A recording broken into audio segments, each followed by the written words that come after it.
Welcome back to Thursday's Theology. My name is Jeff. Whoa, and I just dodged a a deadly piece of wood. My name's Jeff. I'm your host for Thursday's Theology. We're excited to have you back for this week. Before we begin this week's episode, I wanted to actually offer a clarifying note from last week. Last week we covered the topic of what is the church, and I made the comment on talking about how if I go to a coffee shop with a student that I'm working with, that doesn't count as church. Now, I wanted to check it out. The fortress. That's kind of cool. I wanted to clarify what I meant, and what I mean by that is that if that if going to a coffee shop is the only thing that I do for my church experience, then I think there's something fundamentally wrong with that. Now, that's not to say that a gathering of believers at a coffee shop over a good cup of coffee talking about theology and talking about the gospel cannot be a church experience. But if that is your only way of going to church, if that is the kind of substitution you have for going to a larger gathering of believers, I think that's when then it kind of blurs the line. So I wanted to make that clarification just because there are experiences in my own life too where gathering at a coffee shop can be a very spiritual experience if you're gathering with believers and talking about God and worshiping, etc., etc. But again, if that is your only means of church experience, then I think there's something wrong with that. So I just wanted to offer that clarification. So again, we're in this series called What's That?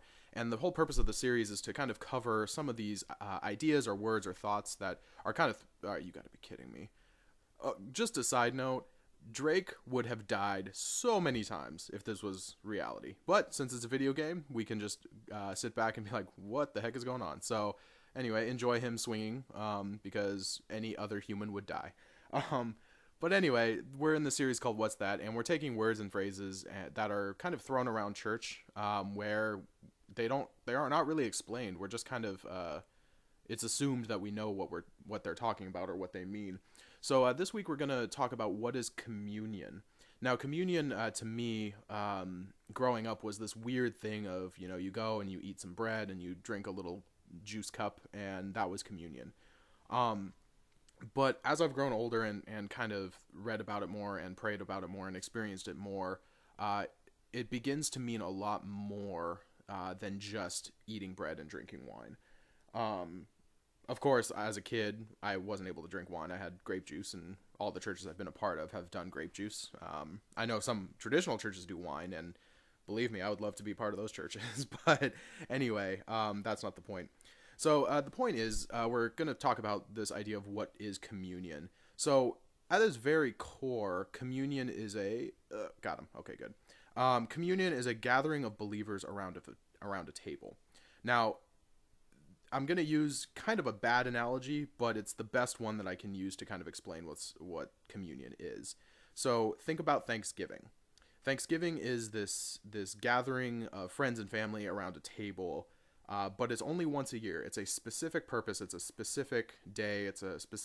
For some families, it's a specific time, but it's special. It's set apart from other meals. So what I want to tell you about how bad this analogy is that communion is done more often than once a year in most church contexts, but the idea of it being set apart, of being a special meal, that's why I wanted to use the the analogy I did.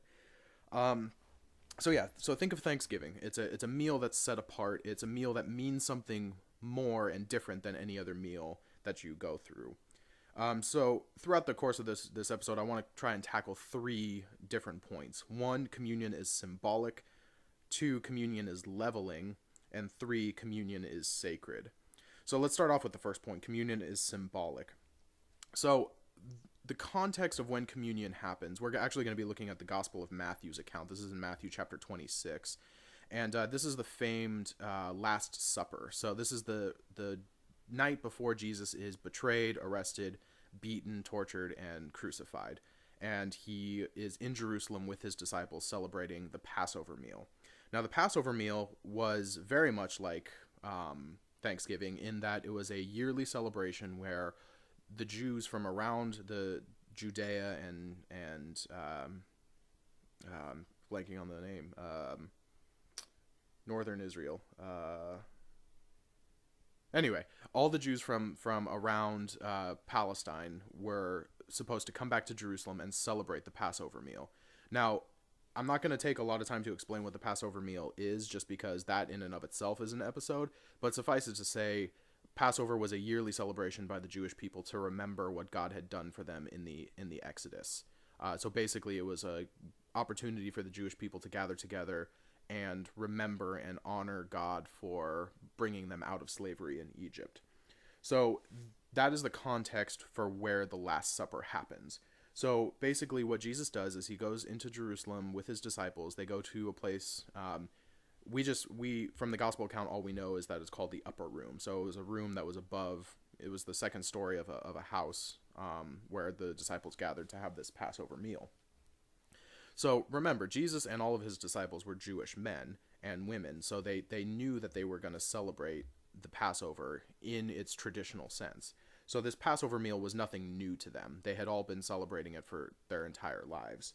So what happens, though, during the course of this meal is that Jesus takes these elements, this bread, which is a normal part of any meal, and wine, again, a normal part of the Jewish meal. And he repurposes them to mean something different than what they meant before. So he takes common elements like bread and wine and gives them new meaning. And what he says in the Passover meal is he takes bread and he breaks it and he passes it to his disciples. And he says, "This is my body broken for you. Eat this in remembrance of me." So later on, after the meal, because after the meal's over in first century meals, you would have a cup of wine because why not? It helps with digestion. It's a good way to end the meal on a sweet note, etc. But afterwards, Jesus takes the cup and he gives it to his disciples and says, "This is the cup of the new covenant in my blood. Every time you drink of this, remember me." So what Jesus does is he takes these common elements of bread and wine that are a part of any meal and gives them special symbolic meaning, saying, "This is my body broken for you, and this is the blood shed for you." So these common elements are all of a sudden are not just common elements. They mean something different. They're a symbol of Christ's sacrifice for ourselves. So every time we partake in communion, we are remembering that Christ has died for us and has risen again and will return.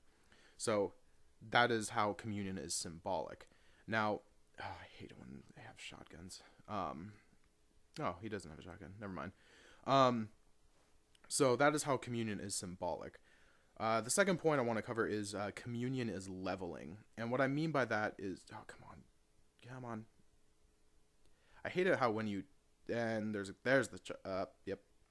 Okay, anyway, I'm going to restart this and, yeah, well, hopefully it'll have a better ending.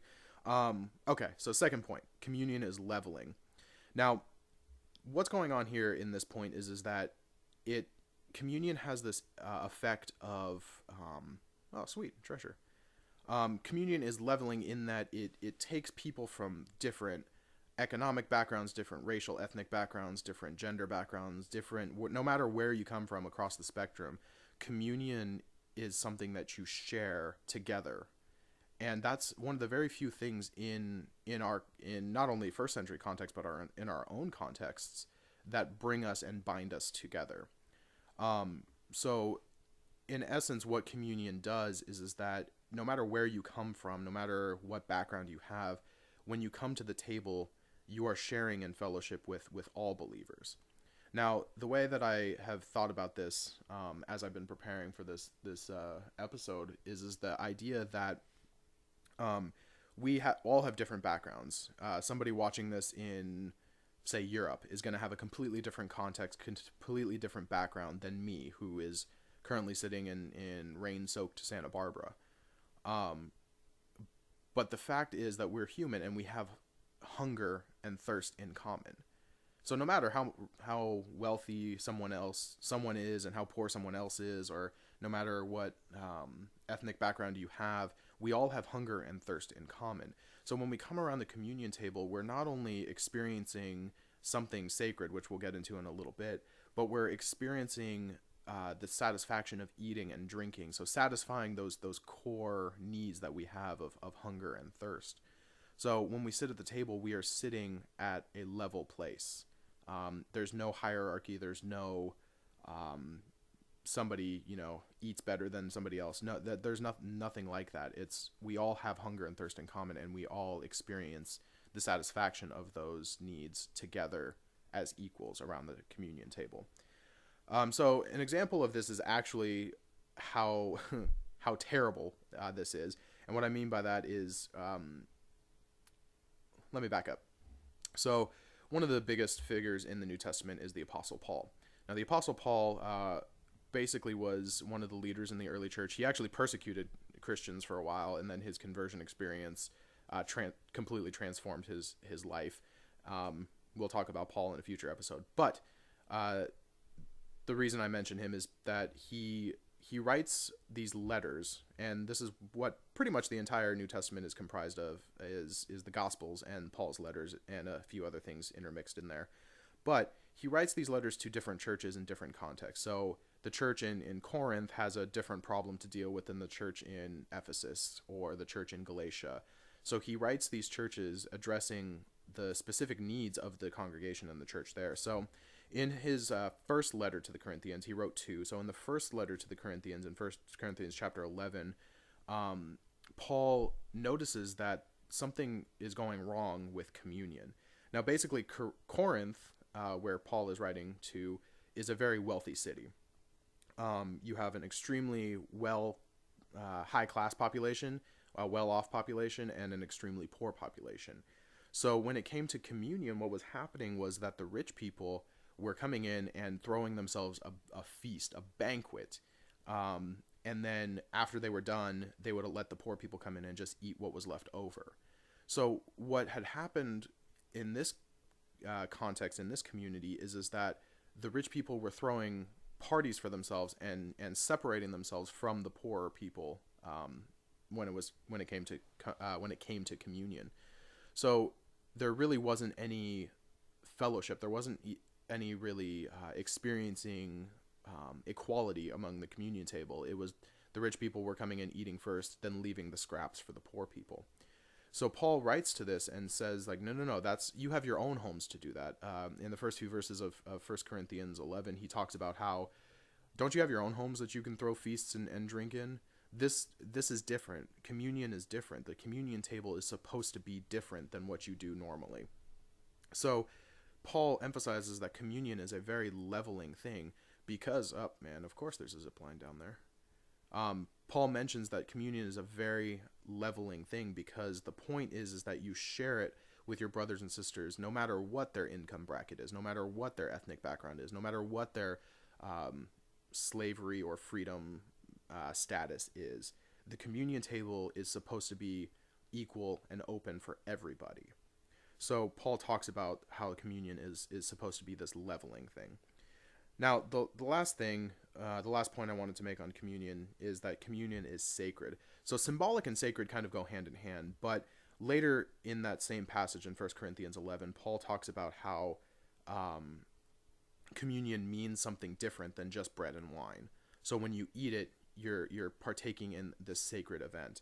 And if you ever go to a church and they perform communion, chances are you've heard these words before. And this comes from the Apostle Paul in 1 Corinthians 11. And he says something to the effect of, whenever you eat of this bread and drink of this cup, you proclaim the Lord's death until he comes again.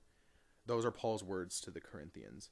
Now, what he's talking about is that the Corinthian church is experiencing communion in a way that is actually working against what it's supposed to be. So when they partake in communion, they are making a public proclamation that Christ died and is coming back again. So in the act of communion, it is their sacred responsibility to have it not only with everybody across the spectrum, but to be able to proclaim publicly that their belief is in Christ and his return. So communion is a sacred event because it's a proclamation. It's a public proclamation. So it's not just simply partaking in elements. It's not simply dipping bread into a cup and eating it. it means that you're proclaiming Christ's death and resurrection. So it's a sacred event. In my own denomination, communion is considered a sacrament, and basically that means it's sacred. We consider it a sacred act. So it's not something we take lightly. It's something that we prepare our hearts for. It's something that we do. It's something that we go into prepared to do. It's not something we just do offhand. It's something that we have to prepare our hearts and our minds for through prayer and community and etc. So yeah, those are the 3 points I kind of wanted to cover today. Communion is symbolic, communion is leveling, and communion is sacred. If you have a different experience with communion, I'd love to know in the comment section down below. And remember, if you like what we're doing here, if you are a fan of what we do and just kind of the theology we're talking about, go ahead and subscribe to our channel, share it with your friends and family, because the point is we're trying to get as many people as possible to come into the conversation and add to it, because as much as I love talking about theology, my own understanding of theology is limited, and it can only expand when I include other voices. So I encourage you to leave your voice, make your voice heard in the comment section down below. So time for my favorite, I don't know about you guys, but this is my favorite segment of the entire show, and that is the obscure Bible verse of the week. So this week's obscure Bible verse of the week comes from Ecclesiastes, which is an awesome, fun-filled, loving book, if you want to read it.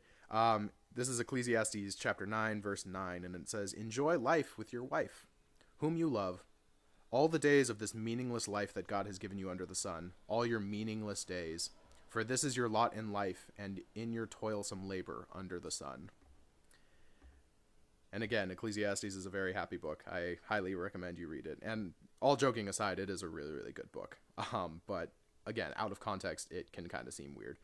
And make sure to join us next week for our next episode of Thursday's Theology, where we'll be talking about what is sin.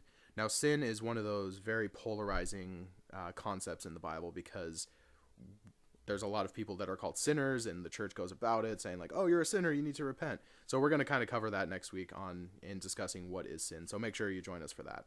But as always, my name is Jeff. Thank you for joining us for this week's episode of Thursday's Theology. And remember, theology doesn't have to be difficult. It's just simply the study of who God is.